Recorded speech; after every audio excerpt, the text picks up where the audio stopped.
This is my grandpa's talk show.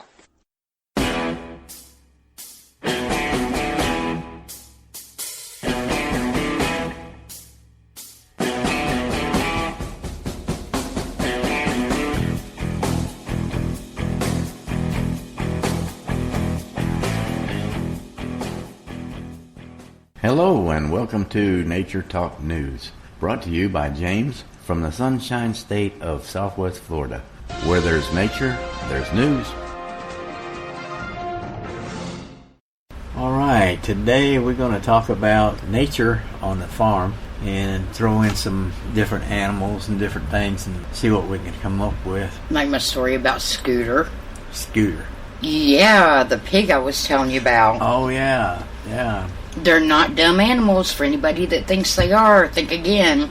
We had one. We went to auction and got this little pig, and we was told that it couldn't walk. Something was wrong with its back legs, so we got it pretty cheap. Well, we took it home. Kids kind of got attached to it because it pulled itself with its front legs, but it followed the kids all around the yard. And the kids loved it, so they really got attached. Well, after about 2 months, my ex decides, you know what, we're going to barbecue that thing. He's no good for anything. Well, unfortunately, my kids were attached to it, as I said, and that just wasn't going to happen. So I walked outside one day, and I looked that pig straight in the face, and I said, you know what, if you don't start walking, somebody's talking about barbecuing you tomorrow. I went out the next morning, and that pig was walking.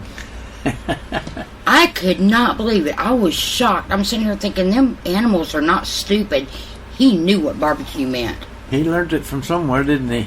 Maybe he heard other people go, oh, we're going to pick that one over there and barbecue it, and it disappeared. And it just clicked with him. But yeah, he actually was walking the next day. I was really shocked.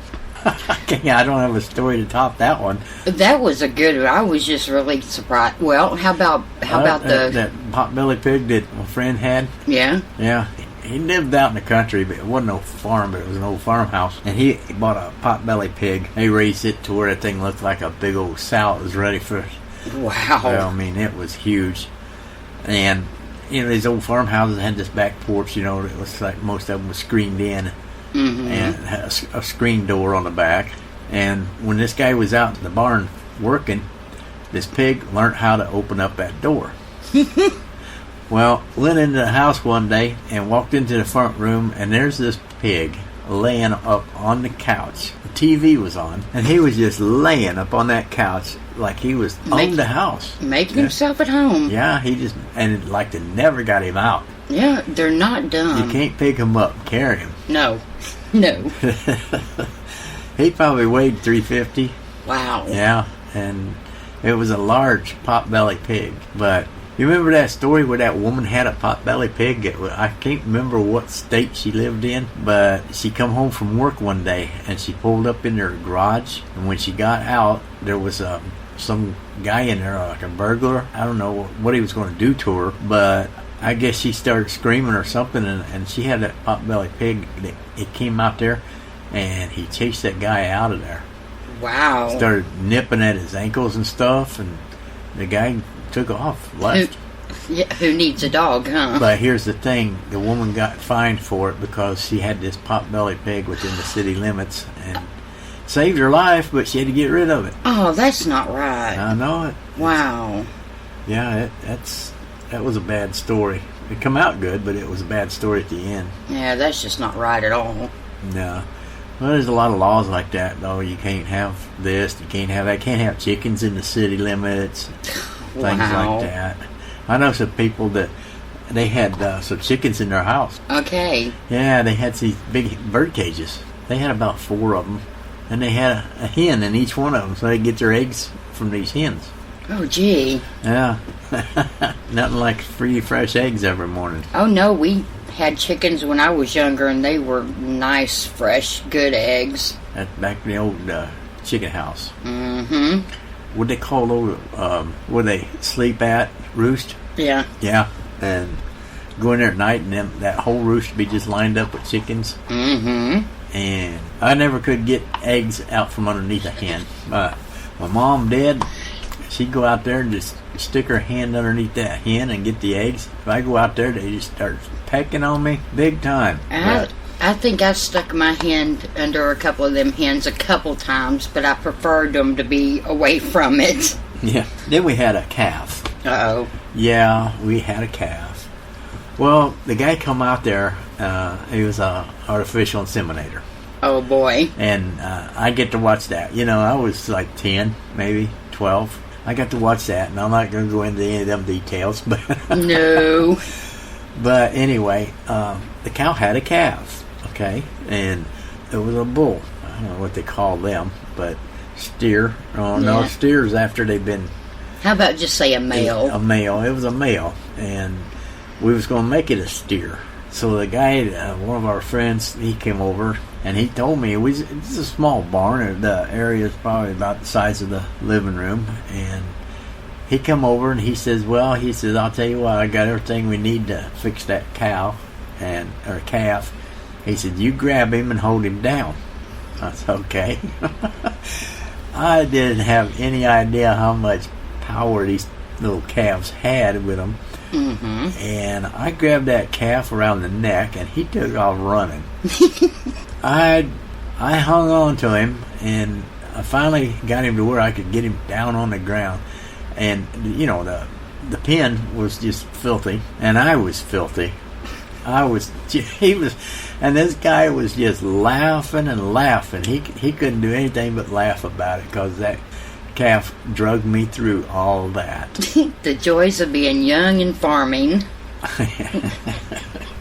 What about that fella you knew that had the weed eater? Oh, the snake? Yeah. Oh, that was so...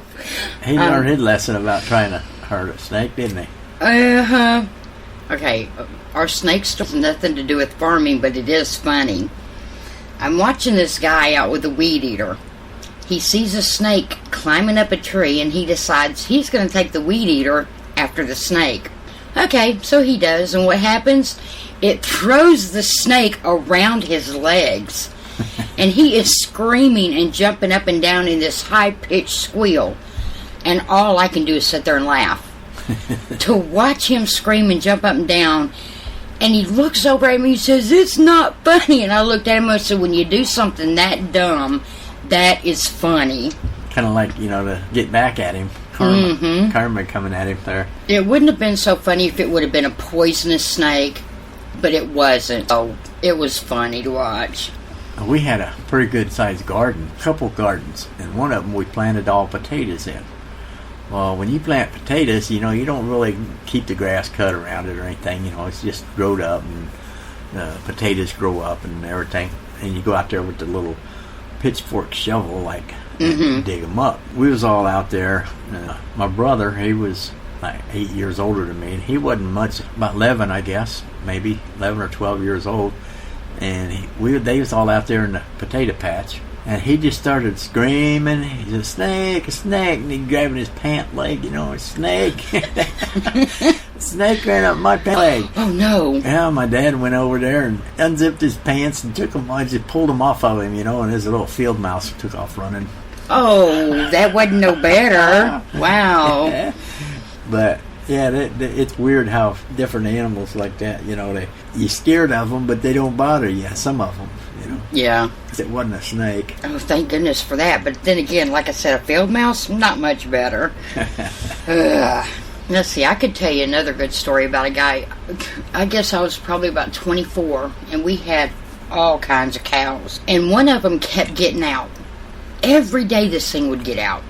So we're trying to wrangle it back into the pen, and I'm told, stand right there, and if it comes running at you, raise your arms and yell, it'll turn around. Okay, am I crazy? Probably. I see this baby bull running at me, and I do. I stand up, I throw my arms up in there, and I'm screaming, yeah, get away. Well, it turned around. The guy that was with me, the bull took off toward him. He jumped out of the way. I'm sitting here thinking, I'm a girl, and I screamed at it, and he jumps out of the way. It took us 5 hours to get that thing back in the pen. Wow. Yeah, it was real fun. Yeah, once you get them distracted the wrong way, it's hard to get them to go back. No kidding. We were chasing it down the road with ropes and everything else trying to catch it. I had some people that they probably lived about 4 miles from us. They lived out on a big farmhouse, and they had some horses. They had a quarter horse. Ooh. They had Shetland pony, and they had this old workhorse. It was sway back, and that thing was old as the hills. Aw. And there was 2 girls and me, and we all got a horse. Of course, I got the sway back. Naturally. And this other girl, the older girl, got the quarter horse, and then the younger girl got the Shetland pony. Well, we're probably a mile away from the house, outfield, out in the pasture, riding the horses. And I told that girl, I said, I want to ride that Shetland pony. This old workhorse just don't want to do anything but just walk around, you know. She says, okay. So I get on this Shetland pony. Let's go. Come on. Let's go. Well, he went. His back feet went up in the air and flipped me right over his head. Ooh. Oh, boy. I got up and I said, give me that workhorse back. And I did something totally opposite. I had a cousin that had a quarter horse. I'd never been on a horse before, and she told me, oh, this horse is real tame. Okay, fine. I get on it, and the first thing it does is throws its front feet up, and I land on my backside. Slide off the back of it. So I walk around. I grabbed the bridle on that horse, and I pulled his face down to me, and I looked at him, pointing my finger, and I said, you will not do that to me again. I get back up on him. He didn't do it again, but he decided he was going to take off like a shot. I almost fell off of him because he was going so fast. I said, well, at least I stayed on him that time. Well, it was Shetland pony. It didn't have a saddle. It wasn't never saddle broke. It had a bridle, but never had a saddle. Mm. Now, that workhorse, it had a saddle, but it didn't have no bridle. Oh, boy. You just touch him on the side of the face, and he'll go to the right. Right. With your left hand, touch him on the left side of his face, and he'll go to the right. Touch him on the right side of the face, he'll go to the left. You say, whoa, boy, and he stop. You say, giddy up, and he'll go. There you go. But the problem was with that horse, there was a church about 4 miles away from their house. Well, on Sunday mornings, you know, when we usually went riding, the church would ring their bell. Uh-oh. And then no matter where that horse was, you could be a mile from the house or anywhere. When that horse heard that bell ringing, he'd stop and his ears would point straight up, you know, and he would take off walking towards the house. That's odd. Nah, it was dinner time. That's what I was wondering when you said bell. Yeah, see, that church bell was the same as the dinner bell that the people had back in the older times. Oh. So when he heard that bell, it was dinner time and he was going home, and you was not going to stop him. No matter how hard you tried. If you didn't want to go home, you'd have to get off. He'd go back by himself if you got off of him. Wow. Yeah, he was a well-trained horse when it come to dinner time. Sounds like it. Gee. Well, let's see. What other stories do we have here? Tell them about how mean somebody was to my little bully. This little bull we had, we called him Bully. Kind of was. He was picked on the other ones a little bit. Well, somebody decided it'd be a really good idea to give him a grapefruit. And that's just really, really mean, right? Ooh, that'd be mean if you gave me one. Well, they went out there with the grapefruit and gave it to him, and this thing slobbered all over, and he just kept on. I thought, you know, take it away from him. Well, the guy tried to take it away from him, and when he did, that bull nudged him because he wanted it back. Yeah. I couldn't believe he wanted something that sour, and the faces this thing made was just so comical. But animals are really funny in one way or another. And they're kind of dumb, too, but some of them. But Some of them are, and some of them are smarter than you give them credit for. a guy had some cows, and he had an electric fence up around the... Oh, no, I see where that's going already. Yeah, and, well, you know, when a cow eats, it just slobbers. Oh, they do. They just slobber everywhere. Oh, they're nasty, yeah. And this guy, he was an old farmer, and he noted it wouldn't hurt the cow, but he wanted to show me some.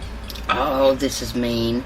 He would take a handful of corn and hold it right up underneath that electric fence, where that cow would go to lick that corn and it hit that electric, and zap him. Oh. He never quit though. He'd keep coming back and coming back. Gee. But I tell you, the electric fences back then. He told me, he said, now if I could shut this electric fence off and open the gate, he had an electric fence going across the gate too. They had the wire with a little spring handle like on it. Yeah. And when you pull it, the spring comes out and you hook it on a hook and then it's tight. Okay. So when you want to go open the gate, you unhook that wire and you pull it back to the other side. And that breaks the circuit.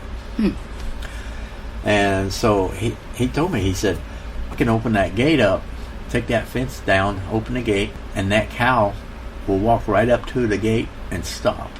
Right. He won't go through the gate. Right.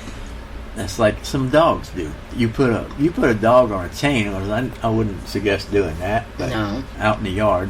And of course, back when I was a kid, that's the only way we kept dogs. And we never heard of a house cat. Right. It was all outdoor animals, but now there's no such thing as that. But if you leave a dog on a chain, say the chain's 10 foot long, and he got 10-foot radius that he can go around. But after so long, you can take that chain off of that dog, and he'll go to that 10-foot length of what the chain used to on him. Yeah.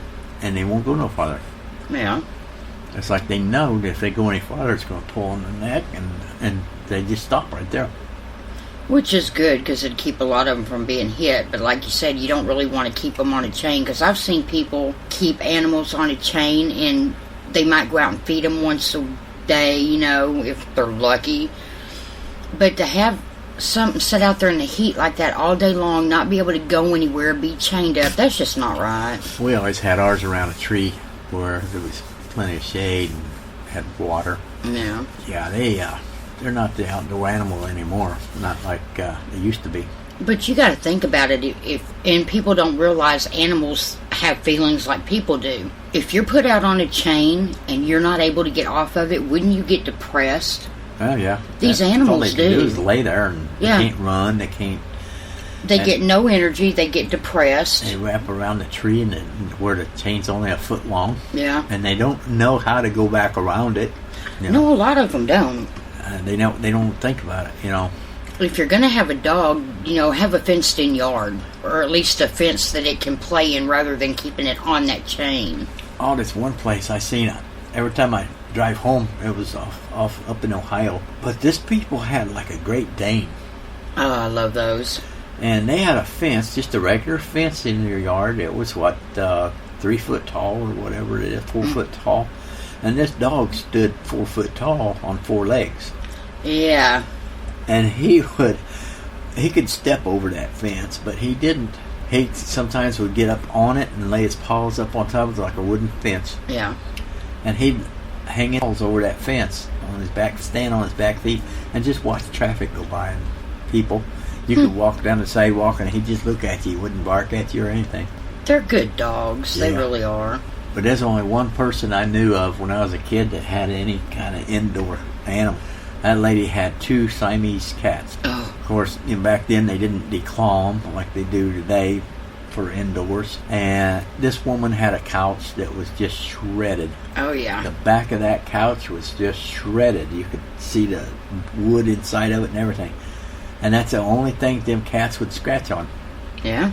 And so she always had that couch as long as I can remember. Kind of thinking there's no sense in getting a new one because we'll just tear Yep. the next one up. That's what they do. Because back then it was cloth. They didn't have the leather Right. couches and things. It was always cloth. But yeah, and there was mean cats. I don't know if it was because I was only like 8 years old or what, but because a lot of cats will attack a kid. I've noticed that. They want them to know that they're not there to play. Yeah. And these cats have been around her forever. It was kind of spooky walking through her house as that cat jumps up on the back of that couch and arcs its back at you, and and his claws come out, and he stands there and stares at you. You don't want to walk by him. No. I think I've only had one mean cat. Oh, and I felt sorry for this poor German Shepherd. I was in Kansas, and I didn't know a whole lot of people, but we did know this one guy that had a German Shepherd. Now, the cat that I'm talking about had an extra claw on each paw, front and back. And we called him Bigfoot. Well, this guy, he's going to bring his dog in the house. And I told him, I said, look, you need to watch your dog because my cat will attack it and my cat's going to hurt your dog if you don't watch him. Oh, your cat ain't going to hurt my dog. I said, I'm telling you, just be careful. Take the dog around this way away from my cat. Well, of course, he didn't listen because his dog's a German Shepherd. Well, my cat jumped off of the counter onto this dog's face. And when it did, dug every extra claw it had into this dog's... This poor dog shot out the door whimpering. And when the guy tried to get him back in, the dog wouldn't come back in the house. Wow. But I tried to tell him. Yeah. Because I didn't want to see the dog hurt. One more little short one, and then we've got 5 minutes in. Wow, that was quick. Yeah, it was. This has nothing to do with the animals, but it had to do with fishing. That lady I was telling you about had the Siamese cats. She had a pond out there. And we'd go out there and fishing, and we had cane poles. Uh-huh. And that's all she used. Well, I got a rod and reel, and I was having trouble getting it to throw it out there. And she said, let me see that. She said, this woman was about 68 years old, I guess. I don't think she's ever had a rod and reel before. She said, let me see if I can get it out there for you. So she takes that rod and reel, and I tell her, you got to push the button down, and when you throw it out there, let go of it. She let go of the whole She pole, let go of didn't the she? whole thing. Oh. And the whole rod and reel is probably still there if they still got that pond there. You know, and that's been 45 years ago. Oh, no. 55 years ago, yeah. And so I'm sure it's still there because, wow, it just went sailing right out in the middle of the pond. Oh, I bet she felt bad about that, too. She said, here, use this cane pole. I never did like them things anyway. There you go. Okay, well, I tell you what, that's going to be the end of our show today. And if you like it, send us an email. Let us know what you want to talk about. We'll talk about it. Oh, it's all we do is sit around and talk anyway. So, all right, till next time we run a show, this is James and Tina. See ya. For more information about Nature Talk News, you can email us at naturetalk@outlook.com, or you can visit our website at naturetalknews.com, and there you can send us a message or you can send us a voice message. Also, you can listen to each one of our episodes straight from this page. Share this with a friend and let us know what you think of our Nature Talk News show.